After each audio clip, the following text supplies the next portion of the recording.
All right. Good morning, YouTube. Good morning, live me. I have a guest today. You guys know that we did a guest before in this show. We had Sam Ronan. Well, now we have a rock and roller turned candidate for Florida's 26th district. We have Steve Machat. I have your book right here. I've not read it yet, but I really need to. Here's his book, you guys. It is Gods, Gangsters, and Honor. Steve, thanks for being here, man. How are you? I'm honored to be here with you, and I'm honored you have my book. So thank you. Yes. I'm sorry. I said you will enjoy the book. I'm very excited. I wish I would have if I knew I was going to have you further in advance, I would have had it read. But this was sort of a surprise. My roommate jumped at the idea of trying to book guests, which was really cool of him. And yeah, you were the first one. And apparently we have a lot in common. So he thought we'd have an exciting chat because I too am really into music and politics. So we have that in common. So let's jump right into it. Live me, folks. Steve Machat, you are running for the 26th district, correct, in Florida? Correct. All right, so Steve Machat is running for the 26th district in Florida. He has run as an independent in the past. This time around, he's running as a Democrat, and he's got a big history. He has a long history in the music industry. He has worked with Ozzy Osbourne. Help me out. What other names have you worked with? I know there's a long list. Genesis, Phil Collins, Peter Gabriel, Phil Spector, who used to live right by where you are, and that's where he killed Phil that Spector woman. did? Yeah. He lived over in Pasadena. I did not know that. And I did Snoop, Daz, Corrupt. All right. I mean, I've Seal, Adamski. I've done a lot. Okay. But the most important thing I've done is I've lived around the planet and I learned people. I had a record label with my son who passed away, unfortunately, producing music. It was called Hippos and Tanks. It was the #1 electronic music for your generation. Mm-hmm. We had artists like Archer, James Ferraro. We had, unfortunately, Young Lean, which was the band that ended up taking away my son's life in that horrible hurricane of whatever. And anyway, I'm here. I'm here to help your generation believe in an American dream. That's all I want to do, is if you believe you can achieve a dream, our country changes. All right. And what happened is my generation put roadblocks there, and it needs to stop. I'm yours. Ask me questions. All right. Well, so what made you make the jump from, entertainment to politics? Like, what kind of was like, when did that wheel turn kind of the other direction? It turned before I got into music. Okay. When I was in college here at the University of Miami, I am Floridian and I'm whatever. I always thought Florida was the 6th borough of New York, and LA was the 7th. But anyway, I got into politics early. I can't stop reading. I can't stop learning. I want to know why you give away control, you the people. I want to understand what really goes on with mankind. Why do we let other people tell you what to do?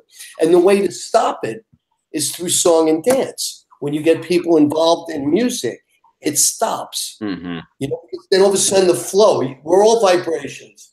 And I don't want to come off spiritual, I'm just real. I know how to help people believe in a dream. I know how to help have people go achieve a dream. I've done it with every band I just told you. It was all done independent. And then we went to the big corporations because they had more access to distribute. But all the originality, all the creativity came when these people were on their own. Because the minute you get into big corporations, then they're treating you like, hey, you're a brand on this shelf. This is what we need from you. And it doesn't work like that. People need to feel you. They need to hear you. They need to get inside you. They need to encourage you to become more. So I went to Vanderbilt Law School, where we're representing Capricorn Records. My father, Machat, the senior Machat, he and I ended up being partners, which I love every minute. And I was partners with my son, too. So at Vanderbilt, we had Capricorn Records. I'm at law school. And Capricorn Records created the impetus to get a man named Jimmy Carter elected president. I got involved in it. I was a Tennessee delegate for the 76th Democratic Convention. But funnily enough, they put me in as a Cherokee Indian because I guess I was ready to go wake people up. Mm-hmm. And the Democratic Party had me fill an empty seat. I was a delegate for Jimmy Carter. I've been involved my whole life. Okay. I just don't understand why we give away our power to a government. And I'm here to reinvigorate and do what I can to show you what I've learned by living in the world. So you've run as an independent before. Now you're running in the Democratic Party. What made you decide to make that shift? I made the shift because I want to win. I learned how to play the game by being part of the independents. I ended up getting into a lawsuit with everybody because they wouldn't put me on the campaign debate. So I sued them, and I sued them 3 times. First 2 times they got thrown out of federal court. Third time I went, that's it. I went in the state court, got a hearing. It was October 17th, the day of the debate in Orlando. I sued the FEC Political. I sued Florida, the Democrats. I sued ABC, NBC, Disney too. And they had 13 lawyers, so thereabouts come and argue against me. I called it political payola.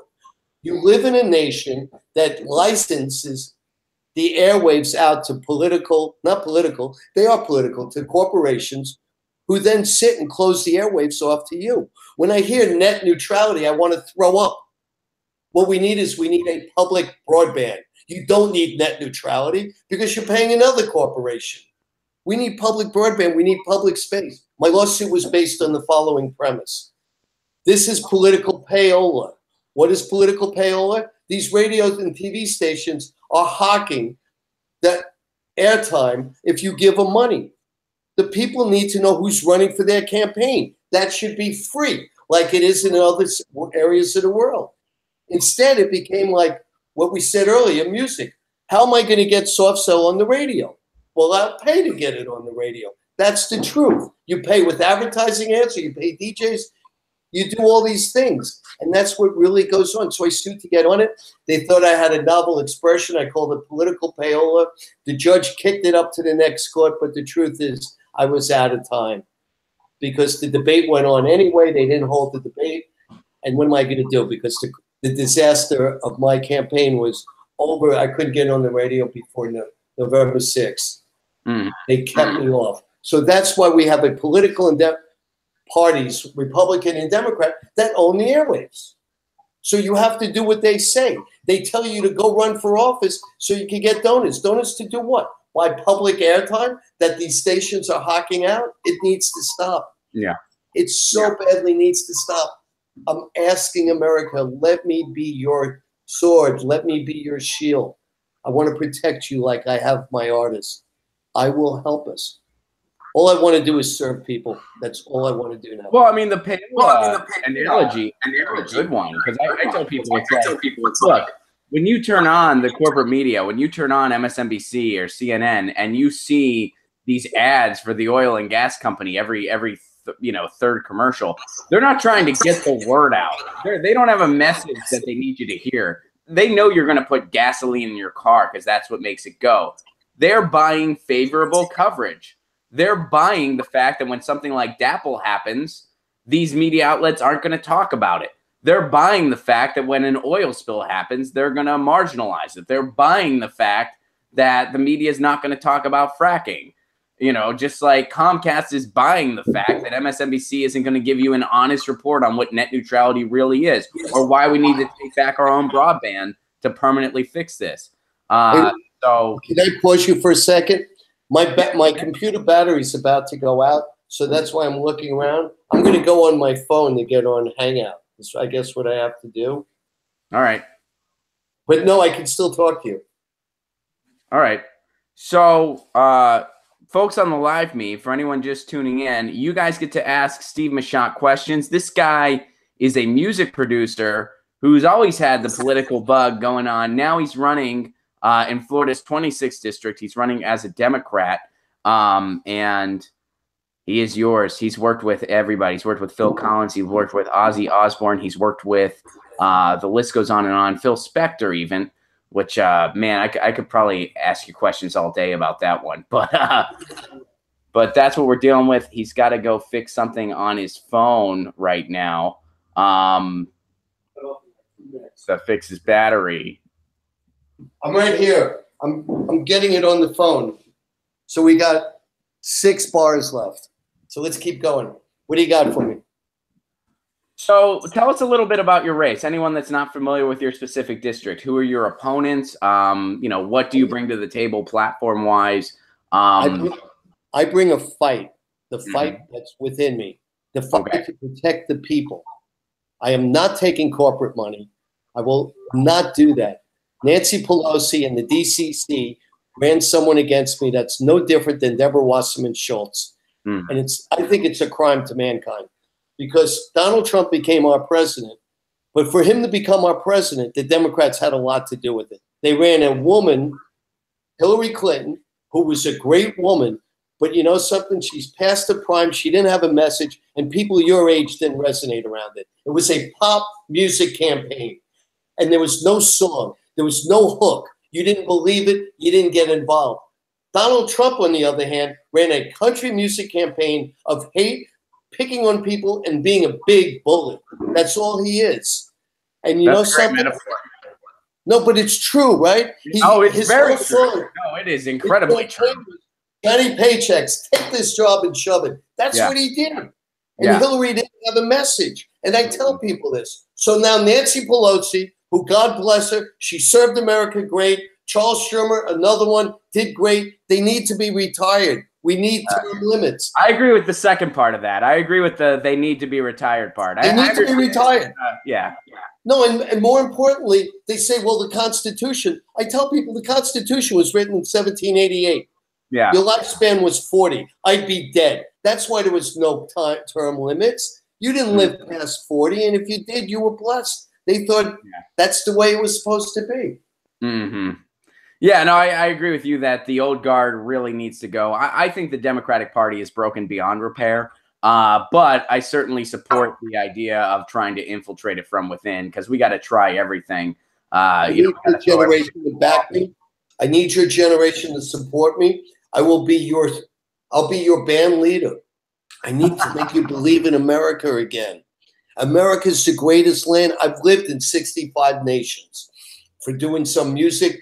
I've been all over the world. No one has my experience. No one understands it. I even had a platinum, no, I didn't. I had a gold record from Iran, a band called Struns and Farah in America.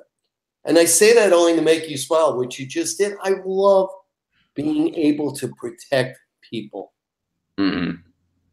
So, well, what type of stuff did you do on the music side of it? Just to divert a little bit here, like were you just like a record producer, or were you a player too, or? I was in charge. I'm the wheel. I can play. I love baseball. So loving baseball, I was able to play all the positions. I even caught. I even pitched. I was in center field. You know something? I didn't like third base because that ball was coming at you. But what can you do? I play all positions in music. I'm a lawyer by training, an accountant by training. I have all the economic warfare weapons. And I know how to market, I know how to promote, and I know a hit song when I hear it. So I would hear the songs and I would go promote and market it. I love traveling. I love touring. So I learned how to do all of that too. And, you know, my first real show was the Electric Light Orchestra in 1978.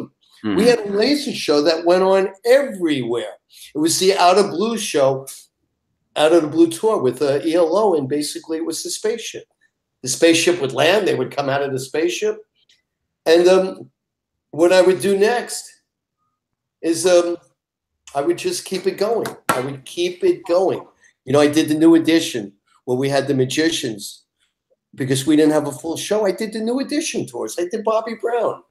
I've done a lot of these things, and all I want to do is do another tour to help America believe in America again. We don't. And it needs to change. So how do we get there? How do we get back to believing in America? Or what is the American dream for my generation? The American dream is the Declaration of Independence. Life, liberty, and the pursuit of happiness without kingdom or pope. It came out in 1776. 1781, we had 8 presidents. 1789, we end up with a new constitution, and you're taught that George Washington was the first president of the United States. No, he wasn't. The Declaration of Independence, life, liberty, the pursuit of happiness, they needed a constitution so Europe could deal with them. That's what they did. So they created a constitution where people would invest in the United States. It's life, liberty, and the protection of property. The problem is whose property? 1789, you have an agricultural world where everyone, for whatever reason, was able to live on and off the land. In the 1880s, as we really industrialized, people started moving into the cities. We never caught up. We've been trying to figure out how to make this Aquarian Constitution work for what was then the industrial world. And then what happened is we're now the information world. We need a 21st century Constitution, a 21st century government. And I see it so simple. We need to give everyone health care across the board. We need to give everyone an education across the board. My opponent that they put against me, this woman who, her name is Debbie Powell. She says she's been part of the health community. What community? Where you go to doctors and they give you pills so you stay sick? Why don't you teach people how to get better? Why don't you teach people how to stay healthy? How could you sit here without having Planned Parenthood as a must? You must teach young kids what goes on. How could you sit here and give people Monsanto food? How do you let them poison your water? How do you let them put fracking in? I did fracking. I understand fracking. I'm not angry. I'm emotional because I don't understand what went wrong in our country. Oh, you're allowed to be angry. I'm angry. I don't get why we go after paper profits. Why are we the only industrial nation that doesn't own and control our central bank? Why are we the only industrial nation that allows Monsanto to go poison our food, poison our waters, and cut down our green trees? Life is a balance. I am so honored and happy I get to run in the Everglades, the Keys, and South Miami. It's my favorite place on earth. I've lived everywhere, as I said. All right, go ahead. I didn't mean to cut you off. No, go. All right. Well, I have a follow-up question on that, and then after that, we're going to turn to the chat. Live me, folks. You guys have had some cool comments. I'm going to read them in a second to Steve. Ask some questions too. You're allowed to ask him questions. Ask some questions. I will give your question to him. But first, a quick follow-up. So you said we live in an information age, which is very true. Using the music metaphor again, it used to be people would go to the record store, they pick up the latest thing on vinyl. Now, I mean, there's a million different channels going on. There's a million different ways to find music. There's a million different bands and ideas floating out there. How does a message really resonate? How do we mobilize people in this information age to really get an effective movement? Also follow up. You mentioned everybody needs to have health care. Everybody needs to have educational opportunities. I totally agree. But you're going to get pushback even from the Democratic Party, especially from the Democratic Party. Say, how are we going to pay for that? What's your answer to all that? It's simple. Nationalize the Federal Reserve. It's over. They take interest. I, the people, give you the Federal Reserve cash, right? You loan that cash back to me. You discount it. You get interest on what you give me. You get costs and expense. It's the biggest bookie game ever. Supertramp sang it best. It's the crime of the century. We are the only nation that does not own and control our Federal Reserve. It's not a conspiracy theory. It's a conspiracy. They don't work for us. They finance the IMF. If you go around the world, you want to find out who the U.S. hates? It's real simple. Who's not in the IMF? Iran has the bomb. Straight up, they have the bomb. So we're not allowed to know that. So we stopped Iran from making the bomb. No, we didn't. What Iran did is they joined the IMF. Why do we hate Syria? Well, they dropped out of the IMF. Why did Hillary Clinton's Secretary of State go attack Libya? They dropped out of the IMF. Why do we dislike Cuba? They're not in the IMF. North Korea, not in the IMF. It needs to stop. We need to build America. We need to become the greatest team America could possibly be. And we can do it. We can really do it. I'm having trouble getting on this thing with you. Yeah, it's weird on a phone, man. Can you just can you plug in your computer to power? Like, do you have a? No, I didn't bring my power. Oh, that's the problem. But what can I? Well, we'll just keep going. We'll just keep going until technology tells you we can't anymore. And then, can I just call you when we do it by phone? Yeah, I guess we could do that. Yeah, we'll reconnect. We'll figure out how. Or actually, we can't do it by phone because I have the stream going on my phone. I have the stream going on my phone and my computer. So we'll just keep going until power leaves you. So let's go to the chat here. Let's see. Somebody commented that you remind them of Bernie. Don't bring me down, Bruce. I'm not sure what that's a reference to, Dem Socialist. Don't That's bring me probably down. It's the Electric Light Orchestra. Oh, okay, that's what it is. Very good. ELO song. So somebody posted an ELO reference. Joe, he's really inspirational. I like him a lot. We became a plutocracy back in the 50s. What's up? Here we go. You can do a call on Hangouts. There's a way. All right, so we might be able to do that. How has here, Dem Socialist wants to know, how has the recording process changed over the decades? I'm about to lose you, so what should I do? I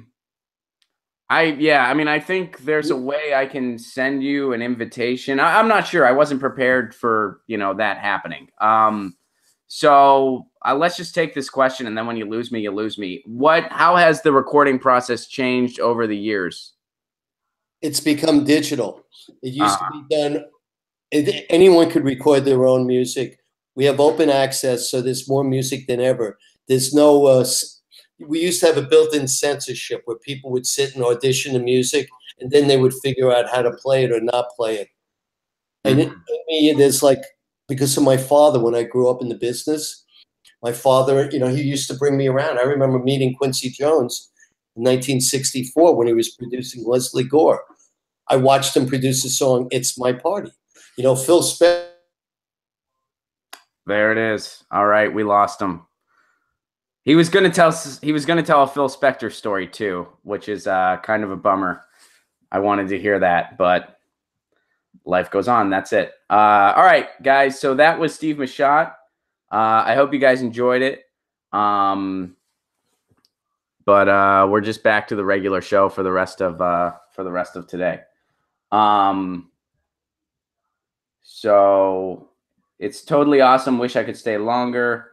I'm glad you guys enjoyed it. It was really cool. Unfortunately, it was a little shorter than we thought it was going to be, but show goes on. In the future, I need to tell guests, have a power outlet, have a plug. That's sort of a necessity. So Seth tweets this out. That was super duper cool. Thank you, Joe. I appreciate that. He was a great guest. And you know what? Since we had a shorter than planned appearance, we will have him back again. And next time I'll be like, make sure you have your power plug for your computer. It's true. That is an issue. I have to stream on both my and earbuds. Yes, I need to. Like I said, it's only our second guest ever. The interview's over. He's got some power now. I think he's going to go back to the Google chat. Tell him to hop back on if he hops back on. Yeah, he'll just hop back on. He'll be back. So yeah, all right. So he might be back. We need to start telling people to wear headphones. That's kind of on me. It's kind of up to me to make sure they get that message. My bad. And have some bacon. All right, so Steve Machat might be back. In the meantime, you guys can listen to me chew. Here we go. This is from The Hill.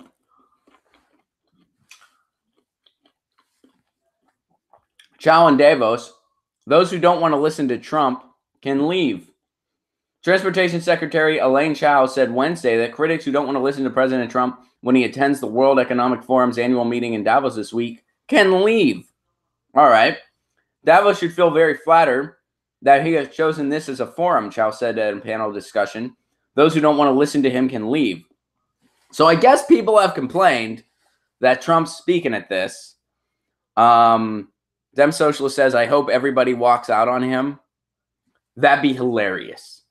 Yeah, that would be freaking hysterical if everybody just walked out on him. When Trump travels to the Swiss Alpine resort town this week, he will become the first U.S. president in nearly 2 decades to attend the World Economic Forum, a gathering of powerful finance and business officials. That's why he's attending a gathering of powerful finance and business officials. It's not like this is some, yeah. Bacon. Largely considered aligned with the free trade and globalism that Trump and his aides have derided. But Chow defended his decision to attend, saying on Wednesday that the president was doing so in order to engage world leaders on issue of economic importance. Bullshit. No, he's going because there's other powerful people in the financial and business world there. That's how he thinks. You know, and I'm not trying to oversimplify it. I'm just saying that's what this is. Portland, I'm glad to see you back. I didn't get to read your entire message to me, but I will. And I was a little bit worried. Yeah, we won't get into that now. But I'm glad to see you're back, and I'm glad to see you're good. And I will read your entire message as soon as the stream's over. But anyway, so the last U.S. president to participate in the gathering in Davos was Bill Clinton. He attended there in 2000. Chow also dismissed suggestions that Trump has led a U.S. withdrawal from global leadership and engagement, according to Politico. When we talk, no, we did that ourselves. Trump has nothing to do with that. Trump, we have kicked ourselves out of the world leadership sphere. We've done that on our own. You can't put that on Trump.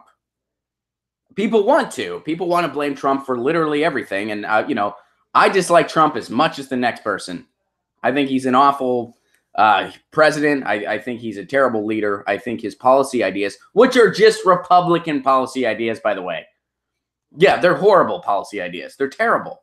But guess what they are? Policy ideas that any Republican would have. Any Republican, even a lot of Democrats, would have the same horrific policies. What does Trump have? Or what does Trump lack that other Republican politicians don't generally? Any type of subtlety. Trump has no subtlety. He'll blurt it out. He'll be like, we're going to stay in Afghanistan until we get all our resources, right? He'll blurt that out. He doesn't know any better. Which in some ways can be a blessing in the long run. In some ways, that's a big blessing in the long run. We need to use Trump's incompetence to our advantage. And if we get Steve back on this stream, we gotta make sure he starts right where he stopped, because he was going to say something about Phil Spector, and I'm really freaking curious to hear what that was. We have cliffhangers here on Get Your News On with Ron, because it's all live. All right. So thank you for that. I guess we'll see what happens when Trump attends this event. Maybe they all will walk out on him. Maybe they'll all make a really cool deal with him. Who the hell knows? Let me go ahead and give you a Get Your News On with Ron retweet, Seth. And thank you so much. Hopefully you guys have some other articles. I know that we have a guest today that we may get back or we may not. So guys, feel free to tweet me some articles now. And we'll see. We become no different than blame Obama, Marcus points out. Yes, exactly. When you try to blame Trump for and I'm glad you said this, Marcus, because this isn't said enough. And I know it's said, but it really needs to be reiterated. Some people on the quote-unquote left, they have Trump derangement syndrome to the point where they're even worse. I mean, you remember, they are the birthers of, the Trump administration. They are the same thing. They are so extreme in their dislike for Trump that any type of critical thinking or any type of analysis that can go on has completely disconnected. They can't see beyond, I hate Trump, and as soon as Trump's gone, all our problems are solved. Well, no, that's not the case. That's not the case at all. That's far from the truth. And these people, you are literally just as extreme as the people that blamed Obama for everything. The people that, Obama wasn't born in this country, Obama's this. You're the same. It's the same thing. And those people didn't help their cause. Well, similarly, you're not helping the cause. If all you want to talk about is Trump, Russia, because you hate Trump that much, that you want to just bring him down no matter what, even if we get a worse president in Pence, a president that's more competent and still has the same horrific policies, but you'd rather have that just because you hate Trump that much because he beat Hillary Clinton. I mean, you're not helping. You become no different than the birthers were towards Obama. It's the same thing. Fox is Alex Jones, MSNBC is Fox, and CNN is a joke. Amen. You should tweet that, DC. DC420LA says that. You should tweet that. That's very tweet-worthy. All right, guys, we have some articles now. People heard the cry. People heard the battle cry. All right. Oh, wow. This is, wow. Donald tweets this. So this is from the Washington Post. Democracy dies in darkness. They're doing everything they can to help. Female journalists covering Pence in Israel are forced to stand behind male colleagues. Wow.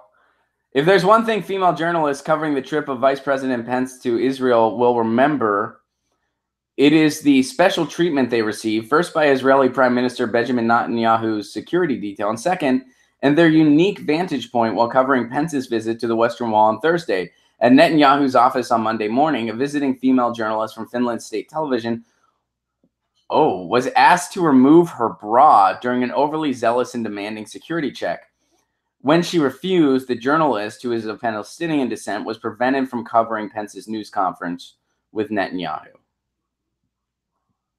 So this Palestinian journalist, because she would not remove her bra during a security check, was not able to, wow, that's intense. That is very intense.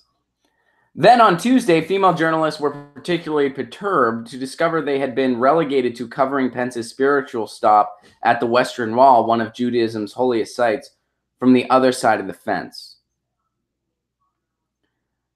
In response to inquiries about the matter, Pence spokeswoman Eliza Farah said in a statement, every effort was made to accommodate both female and male journalists while observing the rules in place at the Western Wall.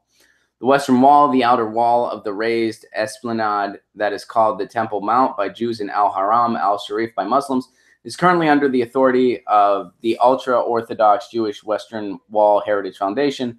According to custom, the plaza is divided by gender, with men praying on one side of a barrier and women on the other. And this probably made life easier for Mike Pence because he never needed to worry who was eating next to him. He never needed to worry, is there a woman that I'm not married to eating something next to me? That really fucks my day up because I'm deranged. For Pence's visit to the wall, the foundation set up two platforms side by side, straddling the barrier. As Pence prayed on the men's side, however, it was difficult for some of the female journalists to see above the cameras and microphones held by their male colleagues because they had to be behind.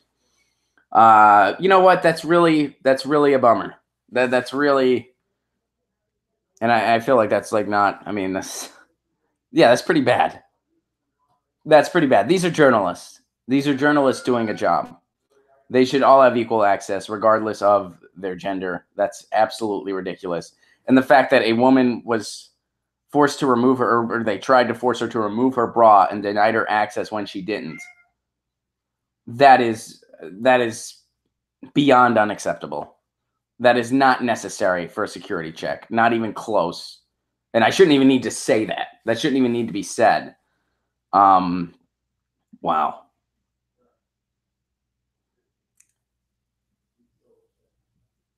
Here's something from Disobedient Media. Let me give this a this is a depressing story, but I'm liking it and retweeting it anyway. Again, people that don't understand what this show is probably get confused sometimes. After freezing temperatures subside, American homeless are still left out in the cold. While the recent cold snap that hit large portions of the United States has finally eased, the pressing issue of American homelessness shows no sign of abating. The sudden drop in temperature revealed the troubling inability, especially in southern states, to help homeless populations in extreme temperatures. It also shed light on the widespread epidemic of homelessness in America, with a shockingly large portion of this population unable to afford housing. Reuters wrote of the recent freeze's deadly effects. The cold snap has been blamed for the death of at least 3 homeless men in Texas and North Carolina. Local press in states affected by the unusual frigid conditions, including Alabama, reported that homelessness advocates criticized the shortfalls of local government and church responses. A Chicago resident, imagine being homeless in Chicago in the winter. Holy shit. Homeless in Chicago. My cat stared at the phone when Lucy started meowing. That's awesome. Joe says this is so bad, even Lucy found it outrageous. She did. Lucy says that all journalists should get the same access regardless of gender. And those types of gender rules should not apply ever, and especially not to journalists. That's what Lucy believes. Lucy's very vocal about it. Can you hear me? Oh, God. Homeless. Chicago winters are so brutal. That wind, it goes through your bones. It's intense. I've been in Chicago in the winter before, and I try to make sure I never, ever do that. I love Chicago to death. It's one of my favorite cities in the world. But, oh, I could not do your guys' winters. Holy shit. Anyway.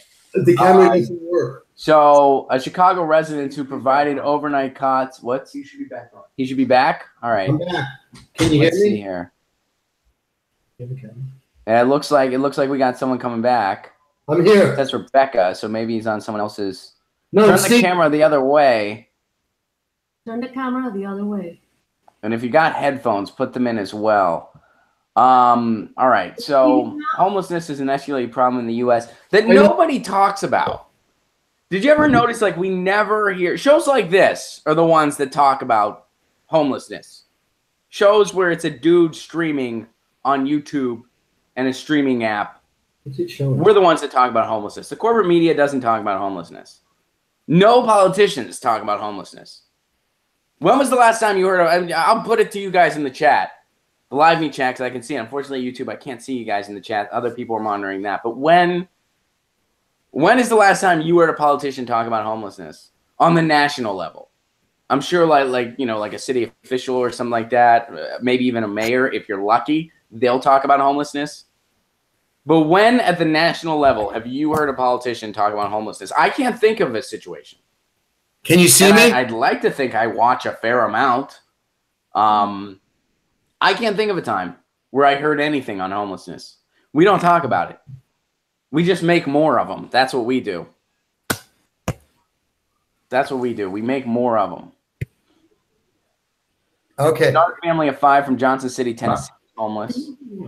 Perhaps the most surprising thing about the Kennards is that despite their homelessness, they are still a working family. Wow. We have working homeless now. We have working homeless. And technically, I was a member of the working homeless. I used to live in my car. Now, that wasn't necessarily because I couldn't afford a home. It was because I traveled 45 to 50 weeks a year. So there was no point for me having a permanent residence, so I just didn't. But, nonetheless. Steven, are you back? I'm back. All right, we got to turn it up. You there? I'm here. All right, cool. You don't happen to have headphones by chance, do you?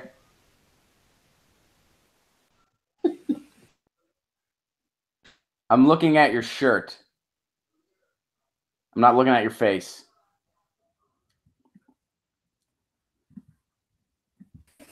Okay. All right. Adjunct professors have also faced increased difficulty in affordable housing. Guardian reported that some adjunct professors in the U.S. Chosen to engage in prostitution to meet ends meet. Wow. Homelessness is a genuine prospect for adjuncts. Wow. When Ellen Tara James Penny finishes work teaching English, composition, and critical thinking at San Jose State University, her husband Jim picks her up. They have dinner and drive to a local church where Jim pitches a tent by the car and sleeps there with one of the rescue dogs. In the car, James Penny puts the car seats down and sleeps with another dog. She grades papers using a headlamp. Wow. A working adjunct professor has to be homeless in the United States. And we never talk about this. We never talk about homelessness. I live in LA. You can drive down, Skid Row where Reagan made it happen. Nobody talks about it. And you know what? I'll add this, and then we're going to get back to Steven. Hopefully he's back with us. You want to talk about adjuncting? I used to adjunct. Some of you guys know that about me. I used to teach, and I got paid. And I used to perform at a lot of colleges as a comedian too. I got paid more money to perform at one college than I got paid to teach for an entire semester. Let that sink in. And it's not that college performers are not overpaid. Trust me. They're not overpaid. Adjuncts are grossly underpaid. I mean, it is just, and education is becoming a tool for the elite. But let's get back to Stephen here. So, Stephen, are you there? Can you see me and hear me? I can see you and hear you now. Yes. Thank you. Yes. Welcome back. Thanks for finding power. I've got another computer here. We were lucky. Anyway, I'm ready.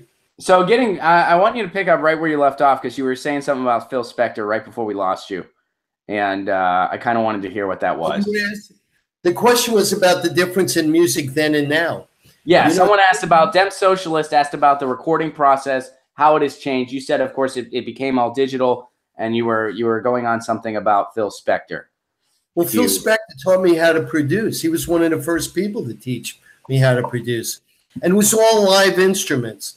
And there's a difference between a live instrument and an electronic instrument. There's also a difference between analog and digital. Mm-hmm. And it's much more real, much more organic if it's live and analog. Today it's digital. Your earwaves, and I don't want to sound as a conspiracy theorist. We're living in a different era, and your music is tinted, it's controlled, it's compressed so you could hear it on iTunes and everything else. It's not what it was when I was growing up. Also, the music industry, instead of going, if you have quality, you'll have quantity. We live in a country where we want quantity. When 9/11 happened, I realized our nation was different when George Bush went on TV and told everyone, let's prove to the world that we're still okay. Go shop, or whatever his words were. It's like, hey, wait a minute. What are you telling people? Go in debt, go in debt, go in debt. We'll own you, we'll control you. We'll ruin your families because you have debt. It's wrong. You either worship people or you worship mammon. We need to get back to the people. The banks don't need to be how we fund our nation. The people are the ones that will build a nation. The people are the ones that will build a community. And I'm an entrepreneur. I love making money. I love creating new things. An entrepreneur created the concept called capitalism. Adam Smith wrote his books, Wealth of a Nation. And he also wrote a book called Moral Sentiments, which is where Wealth of a Nation came from. There's not one word in there about capitalism. The first time capitalism was used was in a German book novel in 1854. We need to build entrepreneurs. We need to teach people how to dream, how to create, how to make a team, and go live your life. That's what we need to do. I love the fact that you point out the book Wealth of Nations, because I say this to a lot of people. I used to make the joke. I was like, if Wealth of Nations, the book, came out today, it would be considered a center-left book, and Fox News would pan it because it's 600 pages and there aren't any pictures. That book, I mean, he talks about, wages being high. He talks about a small gap between the workers and the owners. A lot of those ideas, people really cherry-picked the stuff he actually said to make a lot of the right-wing and capitalism arguments that you hear. But when you really read the whole book, it was actually, more progressive than anything else. A lot of it. It was more real. And the book Moral Sentiments, and by the way, I'll just throw this in because it's important. In 1947, after the WASP, basically the WASPs, living in Europe, had 2 world wars to see who could own more than the other one. What the United States did is we created a Marshall Plan. And the Marshall Plan set up a social safety net for all of Europe so they don't go kill themselves again. Mm-hmm. So in the United States, we've become the old Europe. We have the largest disparity between rich and poor of any nation in the world, and it's wrong. You need people to be able to compete. You need people to believe they can become something. You don't give them money and tell them to drop out of society. You don't tell them they're useless because they can't get a job. What job? What job are you going to get? A job requires someone to need what you're offering. When Trump's running around talking about rebuilding 1950 America, people believed it because there was no counter message. We need to live in the information age. We need to have a 21st century government. I will do everything I can to help that become a reality. I want to serve man. All right, we got a couple. We got some questions in the chat here. DC wasps, and DC also wants to know, what is your stance on the legalization of pot, and what is your stance on preemptive war? Okay, two things. You asked me two questions, right? So let's do pot first. Yep. I have always been an advocate to legalize pot. God or the Creator created pot with Mother Earth. Man didn't make it. It needs to be legalized. It's a law that doesn't work. I'm legally trained. If more than half the people don't buy into the law, you've taught disrespect for the law. If the same people who are enforcing the law smoke the pot, there's something really wrong. That's a bad law. Bad laws need to go bye-bye. We need to have law where everyone accepts, that's equally applicable to everyone in the nation. Not, I'll put the black people and the poor people in jail for smoking pot so I could get free labor out of them working in the pay-for-play prisons of our nation. I'm an ex-public defender. What our country does, putting people in jail for smoking pot, is horrible. But we don't put you in jail when the doctors go giving kids Xanax and other disease minds, stuff like Oxycontin. We need to wake up. We need to become consistent, and we need to make people believe in a dream. The dream is your life. You're talking about preemptive war. What is preemptive war? 1941, December 8th in Tokyo, December 7th in the United States, Pearl Harbor was bombed. You know, there are stories where we knew they were going to bomb it. Why were our ships doing exercises earlier? How can you have a preemptive war? How do you know what's going to go on? We need to build a world where we're not running around with different banking organizations going into Iraq or other nations to go steal their oil. It needs to stop. We need to really stop. So you're against we're the separated by complex. Say it again. The industrial. You're against. And I always said it best. I don't believe in preemptive war. They're either at war or they're not at war. So we're going to sit there and spy on them to see what they're doing? Doesn't work. You know, in 1939, I think it was, I wasn't here, but H.G. Wells went on the radio and read War of the Worlds. Those people thought they were being attacked. Can you imagine? When do you think it could just be a play? It could be anything. I'm against preemptive war. But I do believe in fighting. I don't bark, I bite. And if someone wants to fight, let's go fight. If that's how we have to resort to it, that's what we need to do. But we don't need to go make money for oil companies that put none of it back in the people. All right, so switching gears here, Marcus really wants to know, what do you think of the Milli Vanilli scandal? I did it with Bobby Brown. Okay, what did that mean? Bobby Brown one day didn't show up in the studio, and straight up, we had Ralph Tresvant sing the song Every Little Step. Okay. It goes on nonstop. There are fillers all the way through.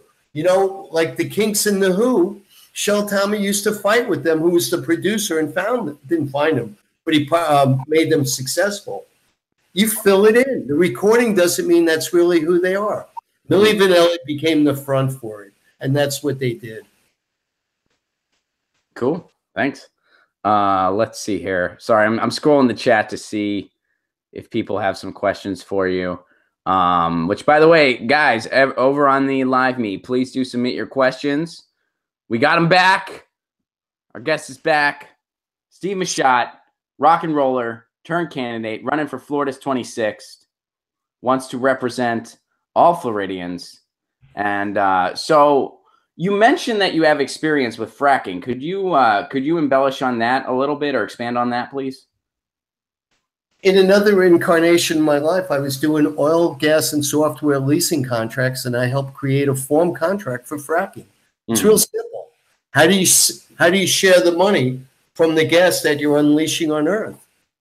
A couple of years later, I met a man named Josh Fox who was looking for music for a movie called Gasland. I became friends with him, and I learned what fracking really does.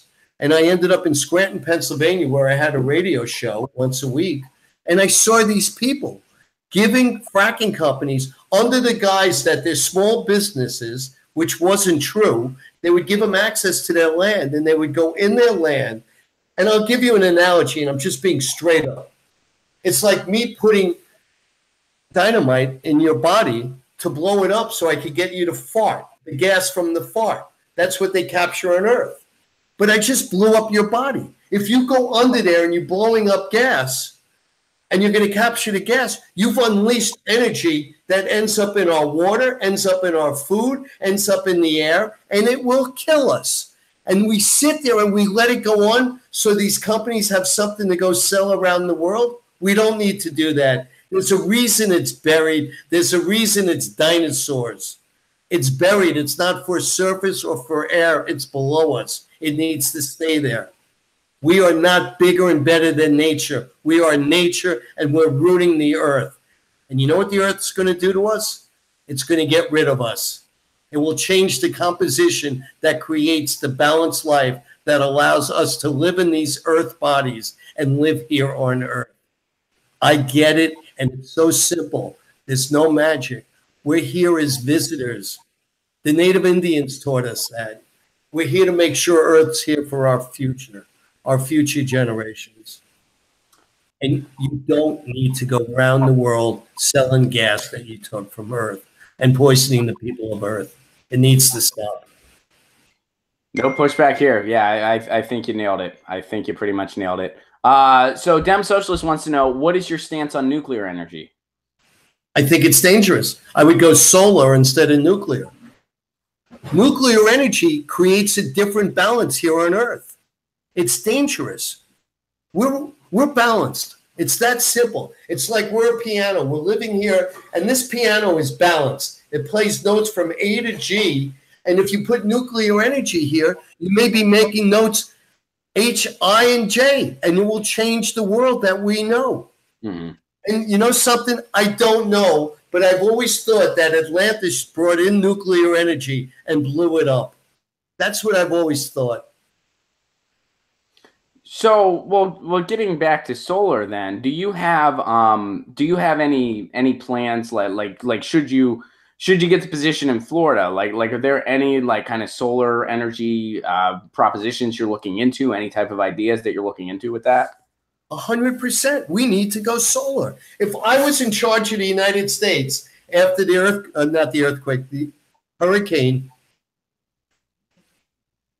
after the hurricane hit the Everglades and then the next one hit Puerto Rico, I wouldn't rebuild their electric system, because to rebuild it, you have to find out where it went down. I make movies. We could have built a whole new system, and we could have gone solar right then and there. We could have built the system and at the same time built a solar system. We gave an electric grid to Iraq. Why couldn't we give Puerto Rico a new grid? Why did we have to go find out where all the things went down and spend time like this? Why can't we take care of our people, not just throw toilet paper at them? It's wrong. It's really, really wrong. We need to live in the 21st century and make sure that the dinosaur thought process that's in a lot of our heads, because we're taught at school, this is the way it always was. No, it's not, my friends. No, it's not. Get me in Congress. Help donate to me. Get me in. The people get me in. I will represent you people like no one ever has. I'll make you proud. So last question here. Joe wants to know, what are your thoughts on H.R. 608, Tulsi's Stop Arming Terrorists bill? I so agree. What we do is we arm the same we created ISIS. We created Al-Qaeda. We sit there and we're being cute. It's like a boy. So we're all at college. It's 1980. And it's like, let's screw the Russians. Let's go fund Afghanistan's revolt against the Russians. Well, while we're getting rid of that white race, all of a sudden they get our weapons, they get our equipment. We trained them to come after us. But they can't come across the oceans. They go there and they don't want us in their lands. Why are we in their lands? Why does America have to believe that our job on earth is to own and control everyone's natural resources? We need to stop funding terrorists. Look what we did in Libya. Look what we're doing in Syria. Now, I know history, and I really know it well. In 1923, when they separated and divided and created all the Middle East countries called Jordan, called Palestine and Israel, called Syria and Lebanon and Iraq and Kuwait and Arabia, they gave the name to the Wahhabis called the Saudis. When they created these lands, Turkey, which was the Ottoman Turk Empire, they had a Kurdish population. They were promised their own nation. Well, guess what? The British and French lied. Harding, who was then president, didn't give a hoot. And these people today are the U.S. people, the people that the U.S. are arming to help knock out the Syrian terrorists who are backing a regime that gives everybody health care, gives everyone free education. He's not a Muslim. He's an Alawite, and you need to look up what an Alawite is. And it's wrong. We need to stop funding terrorism. There's no reason for it. And we need to stop being the world's police force. We don't get paid to do that. We weren't asked to do that by God. And if we really believe in God and we live with God, we don't need to go beat up and bully the rest of the world. We need to make them better. They don't need to be part of our banking system. Mm-hmm. Well, I don't believe in God, but I totally agree with everything you just said, regardless of that. But so anything else that you can you give everybody some information? What is your website? How can they learn more about your campaign? Go to Machat, MACHAT 2018.com. That's my website. There you could also donate to me. I really need donations. It's like playing a song on a jukebox. Play me. I promise you, I will make you proud. I promise you, I will represent you. That's all I want. That's all I want to do. I want to help our country heal so we all go forward, so our grandchildren and their grandchildren have something to live in. And all I'm asking for is people to give me a second, see how it resonates with you, see how it sits with you. So talk with you. It's been fun, even though one computer went down. Yeah. Thanks for plowing through that and hopping back on. It was great to have you back. I really appreciate that. A few last comments that people want to say. First of all, I got bars. Thank you very much. And no, I don't believe in multiple gods. I always tell people I'm either an atheist or an agnostic, depending on what part of the country I'm in and how often people are armed. Kimmy wants to know, how do you spell Alawite? How do you spell that? I'm going to guess. I think it's ALUITLES. Alawite. There you go. And I'm not familiar with that myself either. Joe says, I wish I could vote for this man. Too bad I live in California. Well, you can learn more about his campaign. Go to machat2018.com. That's MACHAT 2018.com, where you can learn more about him and what he's doing and how he's doing in Florida's 26. Steve, thank you so much for joining me. I look forward to reading this. And when I do, we'll have to have you back. Bring me back and enjoy the book that you got. I promise excited. you, smile. I'm excited. Yeah, and we'll have to talk about it once I read it. That'll be great. Yeah, right? And I'll be in LA soon anyway, so I look forward to meeting you. And we'll listeners, person. I appreciate every moment you gave me. I thank you. Anytime. Guys, you've been watching Get Your News On with Ron, the world's first viewer-curated streaming news show. Thank you guys so much for your questions for Steven. I really appreciate it. And I will be back tomorrow at 10 a.m. Pacific Standard Time. See you then. Have a wonderful week.